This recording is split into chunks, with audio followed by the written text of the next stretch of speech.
Bonjour et bienvenue sur Culture Passion, l'émission du pôle culturel de la radio web de l'UTL 65. Culture Passion ou embarquement immédiat vers la galaxie Culture 65.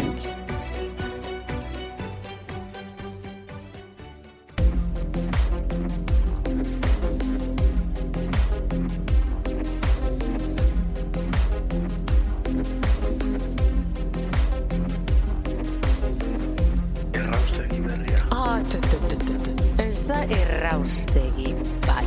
Debekatuta itzari. Baina errefusa erretzen da ez. Tonatoliotan ere bai itzaile erraustegi deitzen.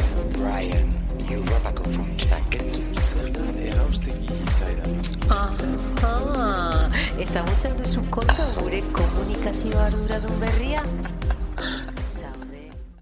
Alors, dans le cadre d'un des temps forts du Parvis, Walk on the Basque Side, qui est un focus sur le Pays Basque, je reçois aujourd'hui un metteur en scène dans Culture Passion, donc c'est Simon Fuchs, qui présentera donc un des spectacles Onda Mendia. Alors, Ongui et Tori, Simon Fuchs. Merci, pareillement, merci. Voilà. Alors, nous allons parler bien sûr du spectacle, mais avant de passer au spectacle, je voudrais que vous me parliez un petit peu des deux, puisque c'est un spectacle qui va être coproduit aussi par le Parvis, et que vous me parliez du collectif dont Achout et Arte Mondia, donc qui travaillent sur ce projet, que vous me parliez un petit peu de leurs objectifs. Bon, les objectifs, c'est pas, nous ne changeons pas le monde avec l'art, mais si on peut y participer, c'est déjà pas mal. C'est un objectif grand, mais c'est déjà un début. Et Arte Drama et Achout sont deux collectifs, un qui est situé à Guernica, donc Pays Basque côté espagnol, et l'autre à Hondaï, Pays Basque côté français. Et les deux collectifs sont des collectifs qui œuvrent au développement des arséniques en langue basque. Alors, c'est un vaste projet. En gros, on a trois activités principales qui sont la création théâtrale, évidemment, l'éducation artistique dans notre langue, qui est le basque, et puis l'ingénierie, c'est-à-dire on essaie de trouver des outils propres à notre culture, notre espace, notre temporalité et notre architecture de territoire compliquée, puisqu'on est à cheval sur deux pays, oui. 3 régions, 7 départements, donc c'est une géographie administrative un peu singulière, et il faut qu'on arrive à trouver un équilibre dans notre travail de contrebande artistique. De contrebande. Oui, voilà, c'est ça, il y a quelque chose de ça, oui. C'est un pays de contrebandiers, le Pays Basque. Voilà. Oui, et c'est ça. En art aussi. Voilà, alors vous collaborez, je crois, depuis 2010, oui. Et donc le spectacle que l'on verra au Parvis sera en langue basque, donc en euskara. Exactement. Euskara, et donc ça sera surtitré en français. Oui. Alors, on peut dire peut-être quelques mots sur justement la langue basque, qui est une des plus anciennes langues et qui est, je crois, parlée par à peu près 28% de la population. Voilà, c'est ça, c'est-à-dire à peu près 1 million de personnes. Et oui, qui est pratiquée à peu près partout. C'est une langue qui a des statuts différents selon les endroits. Je dis qu'on était sur 2 pays. En France, c'est pas une langue co-officielle, parce qu'il n'y a qu'une seule langue, c'est le français. Oui. Mais en Espagne, il y a plusieurs langues qui sont co-officielles, dont le basque. Donc, côté espagnol, elle a un statut de co-officialité. C'est-à-dire que dans l'administration, dans les services publics, c'est une langue qui est pratiquée, donc elle a une certaine officialité.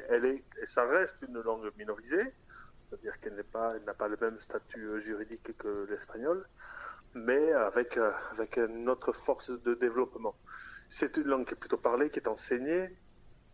Moi, qui ai déjà des cheveux blancs dans la barbe, j'ai été aux écoles en langue basque, côté français, et donc on peut aller jusqu'à l'université, on peut apprendre jusqu'à l'université. Mon fils est à l'université en langue basque, et l'art et la culture ont souvent été des fers de lance dans dans le développement linguistique et dans le maintien des rapports sociaux dans notre langue. Parce que c'est une langue un peu singulière. En fait, c'est une langue un peu singulière parce qu'elle est ancienne. Oui, effectivement, elle est très ancienne. On ne sait pas vraiment de quand elle date. Oui. Même si là, on a trouvé les premières traces de basque écrit qui étaient de plus de 100 ans avant Jésus-Christ. Récemment, lors d'une fouille archéologique, on trouve des traces des Basques dans les écrits romains, qui étaient apparemment des guerriers célèbres, mais on trouve ça aussi dans les écrits de l'Église apostolique catholique et romaine au XIe siècle. On trouve plein d'écrits en basque depuis le XIe siècle à peu près. Et donc c'est une langue qui est encore vivante malgré une situation juridique et politique complexe. Oui, elle est considérée d'ailleurs comme un isolat linguistique, puisqu'elle ne ressemble à aucune autre langue et on n'arrive pas à trouver des correspondances avec les autres langues. C'est ça, les Basques ils ressemblent à rien. C'est ça. C'est leur particularité. C'est leur particularité, c'est qu'on ressemble à rien. Exactement. Alors, avant de parler d'Ondamendia, donc je voudrais qu'on revienne un petit peu, enfin, dans ce que j'ai pu trouver sur Internet sur votre parcours. Oui. Bon, j'ai vu que vous aviez quand même vous intéressiez aux dérives un peu sociétales, puisque je crois que c'était en 2012. Alors là, c'était avec le Petit Théâtre du Pin que vous étiez intéressé à la violence. Et ensuite, alors en 2019, donc avec Zaldi Urdina, donc vous êtes intéressé au ravage de l'héroïne donc au Pays Basque dans les années 80. Et là, donc, on va parler plutôt de catastrophes un peu écologiques. Mais c'est aussi avec les dérives, les déchets, enfin bon, on en parlera tout à l'heure.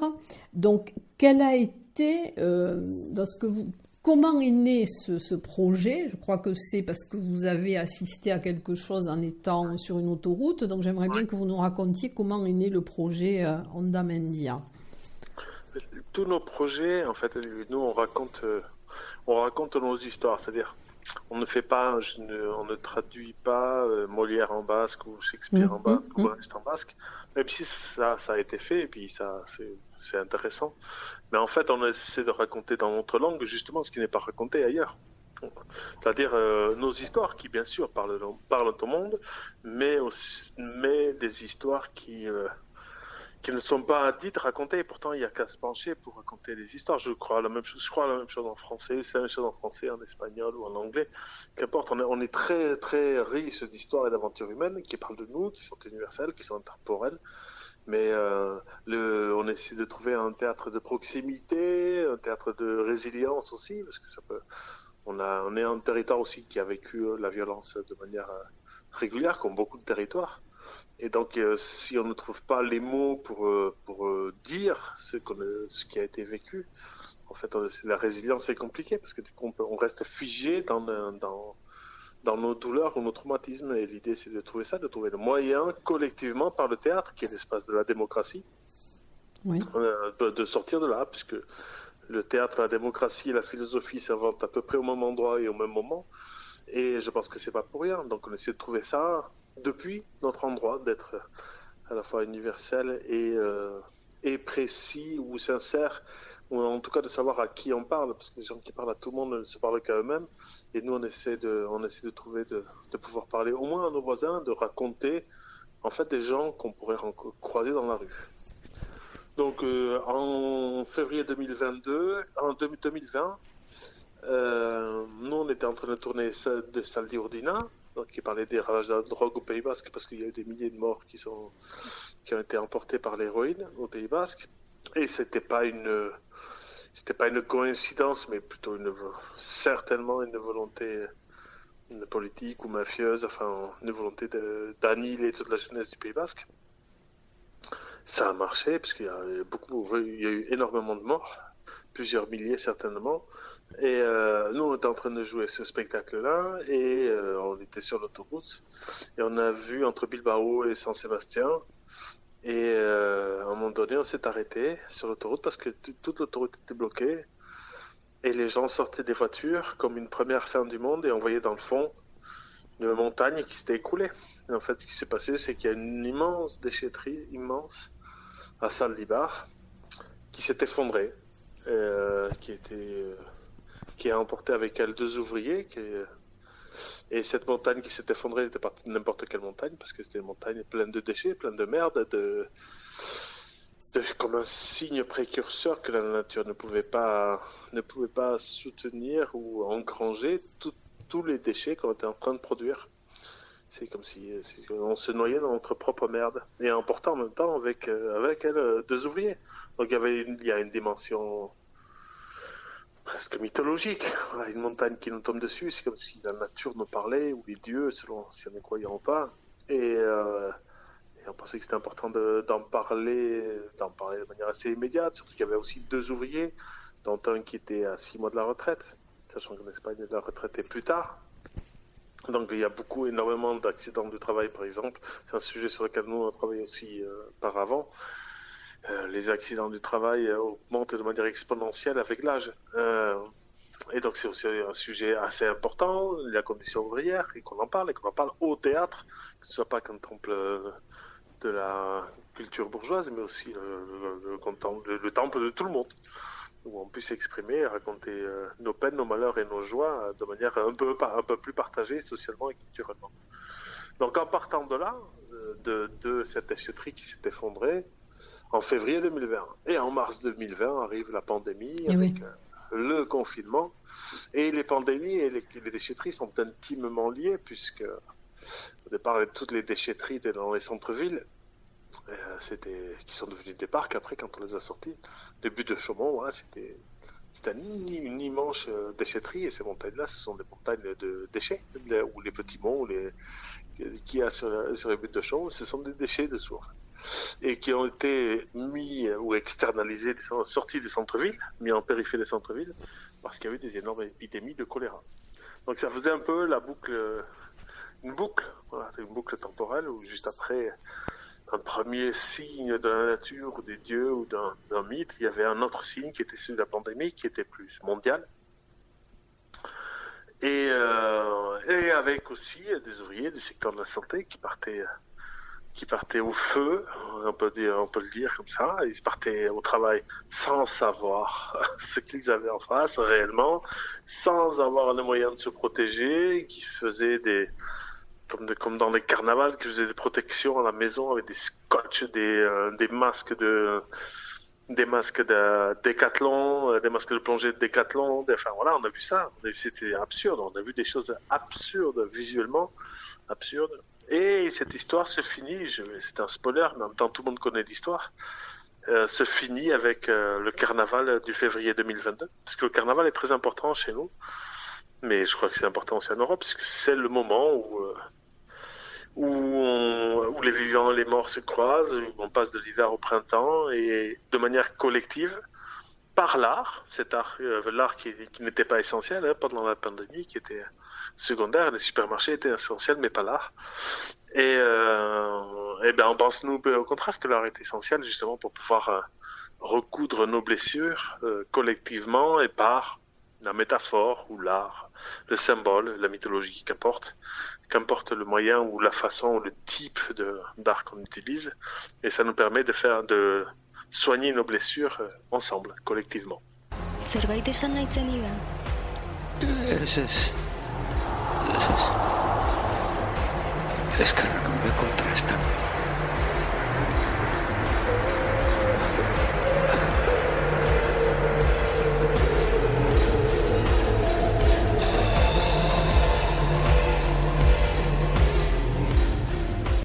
Alors je comprends maintenant pourquoi j'allais vous poser la question, pourquoi vous parliez du retour du carnaval, dont vous l'avez expliqué, puisque vous disiez que c'était un récit à 3 échelons, catastrophe, pandémie, retour du carnaval, mais j'avais pas bien compris ce que signifiait le retour du carnaval. Donc maintenant, après votre explication, je sais ce que ça veut dire. Alors, vous dites aussi que c'est un récit de chair et d'âme, un équilibre sur les préoccupations contemporaines. Et alors quand vous parliez de la pandémie aussi, vous dites que ça a accéléré notre dépendance donc aux images. et aux algorithmes. Et donc, vous parliez aussi de servitude volontaire, servitude volontaire de la Boétie. Oui.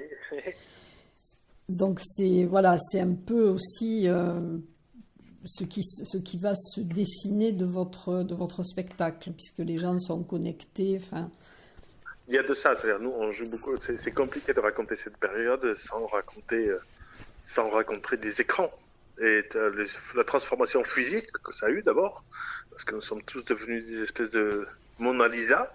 On n'avait plus de base, comme si on avait que le haut de notre corps qui existait. Pour pouvoir maintenir nos relations, pour pouvoir travailler, etc., il fallait qu'on passe par des plateformes payantes, privées, américaines, etc. Donc c'était aussi de la marchandisation, de l'accélération de la marchandisation des relations humaines et des relations sociales. Et en même temps, une espèce d'énorme machine qui s'est mise en route, qui s'est accélérée, qui était déjà là, qui était déjà bien présente. Parce que je ne crois pas que la pandémie ait changé les choses, elle les a au moins accélérées. On vit dans une époque où toutes les choses sont extrêmement accélérées et personne n'arrive à tenir le rythme qu'on se pose à nous-mêmes. Mais avec tout un tas de choses qui se posent autour de plein des questions basiques, essentielles, qui sont la langue, les mots pour le dire. C'est-à-dire comment on raconte un récit, comment on raconte une catastrophe, comment on parle de la pandémie ou des mesures à prendre, et comment croire quand tout le monde est devenu sceptique ou cynique, parce que on pouvait dire que les masques ça servait à rien, puis après oui, on pouvait avoir à la même table un politique, un médecin et un militaire pour raconter qu'est-ce qu'il fallait faire ou pas faire. Il fallait pas sortir de chez soi, il fallait absolument sortir de chez soi, les enfants ne pouvaient pas l'attraper, puis après ils pouvaient l'attraper. Bref, tout ça a fait que les mots ont perdu du sens et de la valeur. Et même, on pouvait se dire, mais qui finalement peut redonner sens aux mots? Et c'est aussi un moyen de retourner à l'essence de l'art ou du théâtre, puisque finalement, peut-être que la vérité peut sortir de menteurs professionnels, qui sont les acteurs. Il y a ou les fous, ou peut-être les journalistes, voilà, de se dire que peut-être qu'il y a quelque chose à faire autour de ça, à retrouver le sens de la valeur des mots et du poids des mots. Parce que tout est très excessif maintenant. Tout est devenu très viral. Je ne veux pas parler comme un vieux con, mais c'est pour dire qu'il y a quelque chose qui tourne pas rond, voilà. Quelque chose qui tourne pas rond dans notre rapport au mot, à l'autre, et au poids des choses et du collectif. Donc, réinterroger tout ça par le théâtre, par une période qui était excessive, complètement excessive, c'est comme si tout le monde avait pris une grande cuite, parce que tous les gens qui voient le spectacle, au fur et à mesure, disent, oh, c'est vrai, on a vécu ça. Ah, c'est vrai, j'avais oublié alors que c'était hier. C'est comme si tout le monde avait été ivre pendant cette époque-là. Tout le monde avait bu énormément pendant tout le confinement, et qu'on avait une énorme gueule de bois, et comme si on avait honte de nous-mêmes ou de quelque chose comme ça, ou qu'on ne veut pas voir, ou qu'on ne veut plus voir, ou qu'on ne veut plus subir. Et donc pour nous, ressortir ce sujet-là, c'est finalement un moyen de sortir le plus du mauvais de nos relations humaines, pour essayer de trouver comment on veut vivre ensemble, comment on veut faire sens, et trouver un peu de douceur dans un monde de brut, quand même. oui. Parce que nous, on a fait un travail. Comment on fait un travail de proximité, qu'on peut croiser finalement les personnages qu'on raconte, autant, je sais pas là, les infirmiers qu'on raconte, la fille d'un des ouvriers qui a disparu dans la déchetterie, un géologue, des hommes politiques, des chefs d'entreprise, des journalistes. En fait, nous, on est partis voir tous ces gens-là, et on a discuté avec eux, et ils nous ont raconté le monde tel qu'ils le voyaient. Donc, c'est pas du théâtre documentaire, mais documenté, ou en tout cas du théâtre du réel. C'est-à-dire, on essaie les personnages qu'on raconte, on va les croiser. Donc, ça nous oblige aussi à la fois à une certaine radicalité, ou de se mettre un peu à nu dans nos propos, de pas fuir dans une poésie, disons, nombriliste, mais au contraire de trouver des bonnes métaphores et de trouver une poésie juste qui pas adoucie, mais raconte aussi le beau dans un monde difficile. Je me souviens de Germaine Tillon qui racontait ça, comment elle racontait le ciel de Ravensbrück, qui les aidait tout le matin, qui est un ciel magnifique, une très belle lumière, hein, et et cette beauté-là l'aider à tenir dans un monde dur, violent, sans grands espoirs. Et pourtant, voilà, c'est quelque chose la beauté peut nous unir. Donc on travaille aussi là-dessus. Et il peut y avoir aussi de l'humour et de la tendresse dans Et- votre spectacle. Oui, après il y a aussi quelque chose de culturel. Hein. C'est vrai que nous on est assez habitués, comme beaucoup de territoires qui ont vécu des grands troubles très très violents. L'humour fait partie de notre langage et de la férocité, de la pertinence de nos propos. Donc oui, il y a des choses qui font partie de notre vocabulaire, dont l'humour et évidemment dont la tendresse, parce qu'il faut un minimum de tendresse pour raconter des gens qu'on aime. Donc il en faut un minimum. Il faut être sincère, comme on l'est avec des amis, c'est-à-dire les regarder droit dans les yeux et se regarder aussi droit dans les yeux, être cruel autant avec les gens qu'on aime qu'avec nous-mêmes. Parce par exemple, il y a un des personnages est un danseur. Et puis, voilà, on a beaucoup entendu les artistes aussi râler pendant toute la période de pandémie, de dire comment c'est possible qu'on fasse le théâtre, et puis moi, et puis ma création, et puis mon moi, voilà, mon moi éternel et incommensurable. Et donc on s'amuse aussi de ça, on est aussi sévère et tendre envers nous-mêmes ou envers les personnages qu'on raconte. Et puis l'humour nous aide à mieux comprendre les choses. Oui. Parce qu'on réagit ensemble. Ça nous met, en tant que spectateur, ça nous donne le tempo de nos compréhensions. Et alors, quels sont les axes que vous avez privilégiés au niveau de la mise en scène et comment alors est construit le décor? Vous avez fait une montagne de déchets. Oui, on s'est inspiré du travail de Boltanski, qui a beaucoup travaillé avec des habits. Donc on a fait une montagne de déchets d'habits, parce que les habits c'est aussi des choses qui sont de deuxième main, hein, ou d'occasion, qu'on a récupéré un peu partout, parce qu'ils avaient donc vécu. Ils sont des traces de nos vies, parce que les déchets c'est aussi des traces de nos vies. Hein. Les archéologues maintenant étudient énormément les déchets il y a 1000 ans, 2000 ans, 3000 ans, ou plus, et ces déchets-là racontent la vie plus que certaines œuvres d'art. Et donc on se disait, si d'ici 2000 ans, 3000 ans, les archéologues du futur étudient nos déchets, qu'est-ce qu'ils vont comprendre de nous, de notre façon de vivre?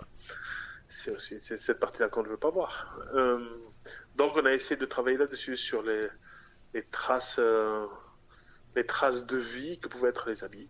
Donc c'est une immense mer d'habits sur la scène, avec 4 petits îlots qui sont des petits tréteaux de théâtre, qui sont aussi les îlots de nos appartements, de nos confinements, et qui sont aussi des îlots, des petits bouts de vie, des petites tranches de vie, parce que l'écriture elle est assez fragmentée. On vit de manière de plus en plus fragmentée, donc il faut trouver une dramaturgie qui le soit, qui sont des bouts de vie, des tranches de vie. Et on a travaillé avec les écrans, avec différents types d'écrans, et ce que ça pouvait... et le surplus d'informations que pouvaient amener les écrans. Avec des choses qui sont même illisibles, où on peut pas tout absorber de ça. Et c'est à peu près ce qu'on vit, parce tout le monde vit avec 3, 4 écrans chez soi ou dans sa vie, des fois plus, entre le travail, le téléphone, les ordinateurs, la télévision, puis après des fois au cinéma. Ça fait beaucoup d'écrans et beaucoup de codes et de types de lecture sur lesquels on s'est amusé à superposer, mais de manière quasi plastique, et d'essayer de trouver la beauté de l'excès. C'est-à-dire comment cet excès-là aussi peut-être donné, peut-être beau dans sa démesure. Voilà. Donc on a essayé de trouver la bonne démesure, parce que je crois que on est à une époque où ça devient carrément nécessaire et salutaire de se réensauvager un peu et de trouver un peu de démesure pour accepter de laisser échapper un peu d'inconscient, un peu d'imprévu et un peu de joie de vivre dans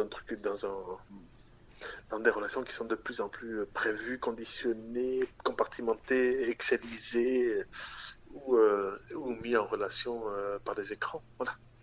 Voilà ce que je peux vous dire un peu de la scénographie. Et puis il y a la musique aussi en direct. Tout est notre travail, le travail de la mise en scène, en tout cas le mien. Moi j'aime bien laisser voir le travail du théâtre. Je n'invente rien là-dessus, hein. C'est très brechtien, toute proportion gardée. Je ne suis absolument pas de la qualité ou de l'ampleur de Brecht, mais je crois que c'est important de laisser voir le travail de la construction théâtrale.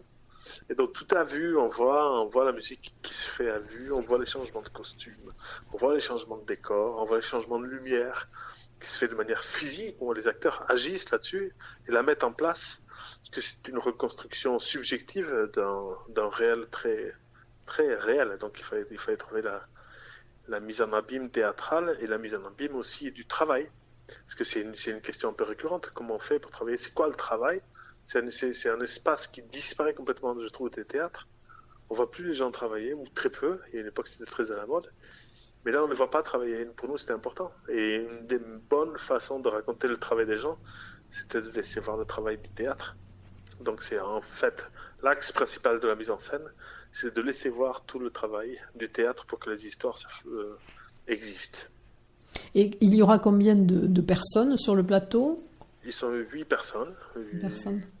8 acteurs, actrices, et dont une vidéaste qui agit aussi. On voit toute la construction de la vidéo, comment elle met en place. Elle est sur le plateau, on la voit en train de trafiquer, trifouiller, de jouer. Et puis une chanteuse musicienne aussi qu'on va trafiquer, bidouiller, qui est une très très bonne musicienne. Un danseur, qui est acteur aussi, mais qui a fait les plus grandes scènes d'Europe comme danseur, et qui avait envie aussi de se frotter à l'art du jeu théâtral. Et ce qu'il fait, il fait ça magnifiquement. Et puis voilà, et des acteurs de deux générations, on va dire, plutôt autour de 20 ans et autour de 40-50 ans, pour qu'on voit des gens avec des corps et des intérêts ou des façons d'être au monde qui sont assez différents, pour que ce soit assez suffisamment hétérogène pour que ça puisse parler du monde. Oui, donc il sera en basque, mais surtitré en français. Voilà. Mais après, le sous-titrage est un suivi, un code. On surtitre pas le théâtre comme on sous-titre un film. Oui. On est obligé de faire certains choix. C'est un peu plus léger, le surtitrage. Et puis il y a des choses qui passent au-delà des mots, en tout cas de la compréhension intellectuelle des mots. Il y a aussi la perte de repère. C'est un temps d'exil aussi qu'on propose aux gens. L'exil dans un imaginaire peu connu, puisque le Pays Basque est à la fois très connu et très méconnu, et une histoire peu connue, et en même temps avec des références propres que tout le monde a connues, qui sont celles de la pandémie, qui sont celles de la relation humaine, qui sont celles du rapport aux écrans, du rapport aux informations, des rapports à l'amour, qui sont des thèmes complètement universels. Donc il y a des choses je crois qu'on comprend, et on les comprend pas par exemple, on les comprend par le texte qui est surtitré, même s'il n'y a pas tout le texte. Mais il y a aussi les émotions, les corps, la vie, la peinture. Voilà, toutes ces choses-là font que jusqu'ici, ça a parlé aux non-bascophones, qu'ils soient espagnols, français, même des gens qui sont venus d'Amérique latine pour nous voir, et, 2 Anglais qui sont venus nous voir. Donc il y a je crois que ça parle. C'est un spectacle qui parle par ça. On va dire qu'on a la maladresse de notre générosité. Et que ça, c'est une chose qui parle. Écoutez, c'est bien. En tout cas, je suis ravie de vous avoir interviewé, interrogé sur ce spectacle. Et je vous remercie d'ailleurs d'avoir pris le temps de répondre aux questions.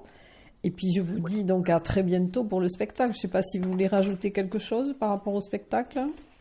Non, il faut venir. Et après, si vous voulez, nous on est assez abordable, donc on peut boire un coup. Après, je sais pas si... Et je crois qu'il y a un bord de scène d'ailleurs qui est prévu après le spectacle. Je crois qu'il y a un bord de scène. D'accord. Eh bien, écoutez, je ne m'en souviens pas, mais c'est possible. De toute façon, nous, on reste très accessible. On aime bien tchatcher, discuter avec les gens, et c'est pas un théâtre distant qu'on fait, puisque ce qu'on raconte ne l'est pas. Donc on ne pourrait pas l'être dans nos façons d'être d'être aux spectateurs qui sont plus des partenaires que des consommateurs pour nous. En tout cas, merci Ximone Merci. Fuchs pour cette interview. Merci à vous. À bientôt. À bientôt. À bientôt. Useditz, Amazing. Also. Kalatrabaren zuia. Trabak kalera. Auditorio bat, Rosalía, Izaro, Beyoncé, Niño de Elche, denak hor elkarrekin. Working hard. Eta eskia rampa batzuk Norvegian bezala. Oh, it goes without saying, my friend. Moving together, Euskadi.